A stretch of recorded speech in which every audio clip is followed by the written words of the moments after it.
Bakristo bavandimwe, Kristo Yesu akuzwe. Murasuzwa na Padiri Flora nkuko bisanzwe, Padiri wa Diocese ya Ruhengeri. Muri kano kanya rero hari utuntu ngira ngo tuganireho, twunguraneho ibitekerezo, mudufashe kugira icyerekezo n'imyumvire kuri utwo tuntu. Ntabwo ari ibintu bikomeye. Dutuye mu gice cy'icyaro mu karere ka Musanze, ariko ni mu nkengero z'umujyi wa Musanze, birumvikana. Noneho rero ugasanga imibereho y'abanyamujyi n'iy'abanyacyaro biratandukanye. Bigatandukanira hehe? Hamwe bitandukanira ni mu myumvire ku bintu bimwe na bimwe. Nugera mu giturage uzasanga, ariko umenya no mu mujyi birimo, no mu mujyi birimo, uzasanga bakubwira bati nuzinuka mu gitondo ugiye muri gahunda zawe nk'uko warayo zipanze, ugahura n'umuntu kanaka akamuvuga n'izina, rwose uzisubirire mu rugo kuko uwo munsi wawe ntacyo uzaronka. Kanaka ni umuteramwako, inaha twese turamuzi.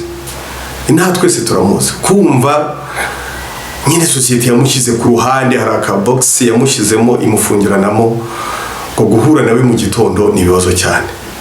Naho ugasanga inaha mu giturage aho dutuye turahinga, tukeza ibishyimbo, tugasarura. Naho ugasanga barakubwiye bati rero kanaka nagera iwawe agasanga mwasaruye ibishyimbo mutangiye guhura, yewe uzamenye ko mu mwaka muzasonza.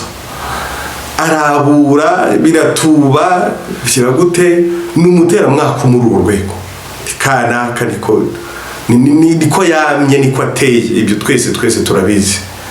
Nabo bakabwira bati kumva nanone, habwe bati niba mutangiye kwenga ibitoki, kanaka gasuhuza kahagera, atubwo rwose nta kundi n'ukubimena ku nsina bigafumbira ibindi, ntabwo wabyenga ngo bikunde.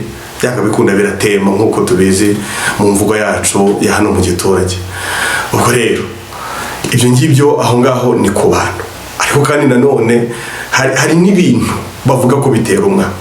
Bakavuga bati nuzinduka mu gitondo ugiye muri gahunda zawe ugahura n'injangwe y'umukara. Injangwe twese turayizi, rwose nubwo uri padiri ukabusabira abantu umugisha, uzisubire mu rugo ibyo ugiyemo ntabwo bizaba byo. Injangwe y'umukara itera umwaka.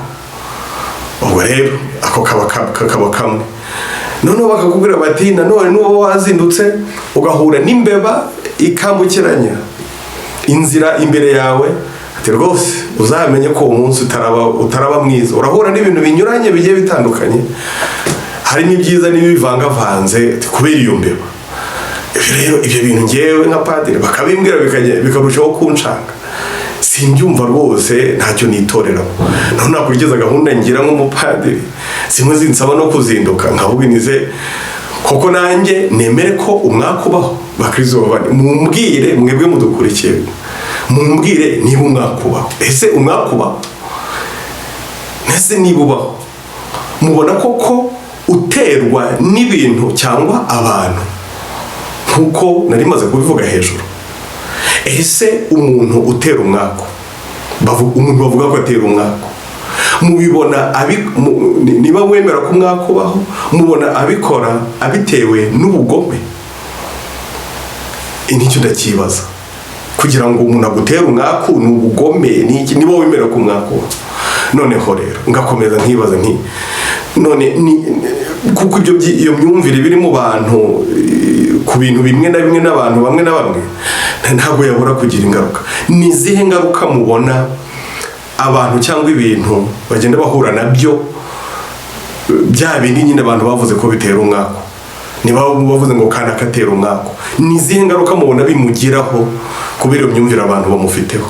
Niba bavuga ngo injangwe cyangwa imbeba tera umwaka n'ibindi n'uducurama natwo nubwo ntatuvuze, ese mubona ari izihe ngaruka zigera ku ducurama bitewe n'iyo myumvire abantu bagiye bazifite?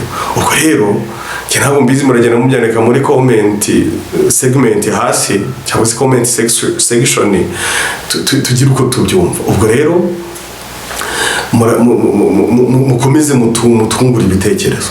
Ariko ngewe nta nubwo ngarukira aho ngaho.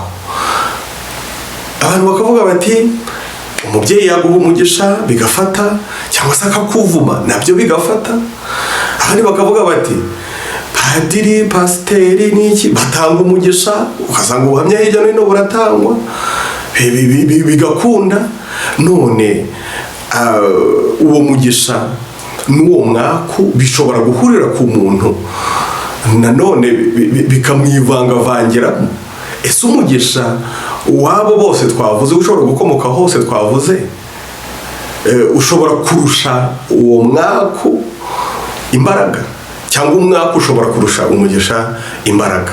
Aho ngaho niho muragera mugasubiza cya kibazo bavuga ngo hari n'abantu bafite imyumvire bakavuga bati icyo Imana yakugeneye ntaho kije, none gishobora gukurwaho n'umwaka watewe n'umuntu runaka cyangwa ikintu runaka.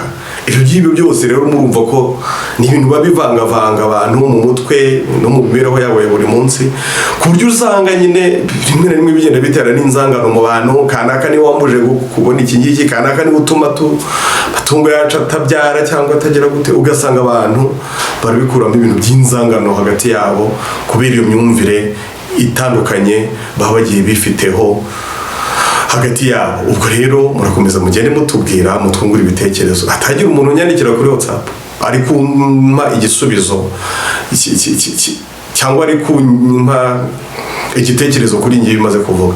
Mujye kuri YouTube, aho ngaho nyine niba uri kumva aka kantu ukuntu mu mutwe byamvanze, aho ngaho bageneye comment abariho wandika umbwira icyo bitekerezaho. Murakoze rero, ndabategereje, ndakomeza ngenda mbasubiza. Turagenda tuhaganira nk'uko tuganirira kuri WhatsApp cyangwa kuri Facebook. Yego, murakoze cyane, ndabashimiye.